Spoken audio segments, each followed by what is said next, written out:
আরে চাটন ঋতু একটা বোকা ছেলে, একটা খারাপ ছেলে। আমার 91 পাতার চিঠি, ওটা আনন্দবাজারে আমার বাইলাইন করে প্রকাশিত হয়েছে। ওগুলোর সঙ্গে নতুনের কোনো, আমার বাড়িতেও দিস্তে আছে, আমার ধারণা মমতাদিরও পড়ে মুখস্থ হয়ে গেছে। ফলে ওইসব করে আমার এটা ভালো লাগছে। শয়নে স্বপ্নে জাগরণে ও যে ওই বালিশ ফালিশ ছেড়ে আমার নাম মনে রাখছে, সেটা আমার পক্ষে রিস্কিও বটে। ও তো সব নানা রকম জিনিস দেখে বেড়ায়। তো এখন আমাকে দেখছে, আমাকে আক্রমণ করছে, ইয়ে ডার হামে আচ্ছা লাগা। 91 পাতা আমার অত্যন্ত বিখ্যাত চিঠি। ওটা একেবারে আমি প্রায় পুজো বার্ষিকীতে অপ্রকাশিত পত্রাবলীর মতো আমি যত্নে রাখি। আমার জীবনে অত্যন্ত কঠিন সময়ের ঋতু, যে সময়টাকে আমাকে কাঁধে বন্দুক রেখেছিল, নিশ্চিত আমি বলি তো, আমার দলের কয়েকজন রেখেছিল। আমার অভিমান ছিল, অভিযোগ ছিল। তার মধ্যে আসল লোকটি মারা গেছে, আমি আর নাম বলতে চাই না, মৃত লোককে আর কত গালাগাল দেবো। আমি এখানে অভিযোগ করেছি, তার মানে তো এটাও মানতে হবে চাটন ঋতু যে Kunal Ghosh was the first whistle blower. যদি ওই চিঠিকে মান্যতা দিতে হয়, তাহলে তোমরা কিসের বিপ্লবী? হ্যাঁ, কিসের বিপ্লবী?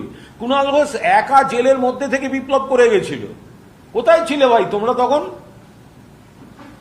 মমতা বন্দ্যোপাধ্যায়, তারপর আমি বিস্তারিত বুঝেছি, আরো তথ্য পেয়েছি। মমতা বন্দ্যোপাধ্যায় নিজে নেত্রী, তিনি সব তথ্য পেয়েছেন। পরে দেখা গেছে আমি যতটা তথ্য পেয়েছি সেখানে অনেকটাই কারেকশন দরকার, দিদিও।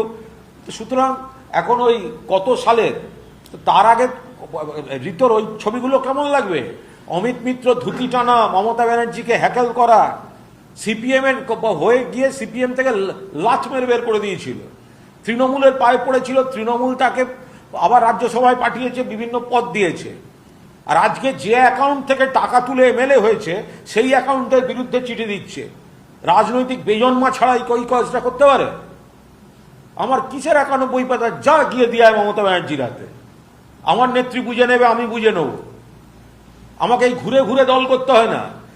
যেদিনকে কুণাল ঘোষ 91 পাতার চিঠি দিয়েছে, সেই মাসেও কুণাল ঘোষ পার্টিকে মেম্বারশিপ দিয়েছে।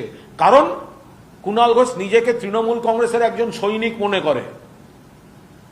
93 সালে 21শে জুলাই, যেদিন এই চাটন ঋতুর গোষ্ঠীর পার্টির হারমাদরা মমতা ব্যানার্জিকে খুনের চেষ্টা করেছিল, এই কুণাল ঘোষ মমতা ব্যানার্জিকে পুলিশের গাড়ি থেকে বের করে নিয়ে গিয়ে উডল্যান্ডসে ভর্তি করে রেখে এসেছিল।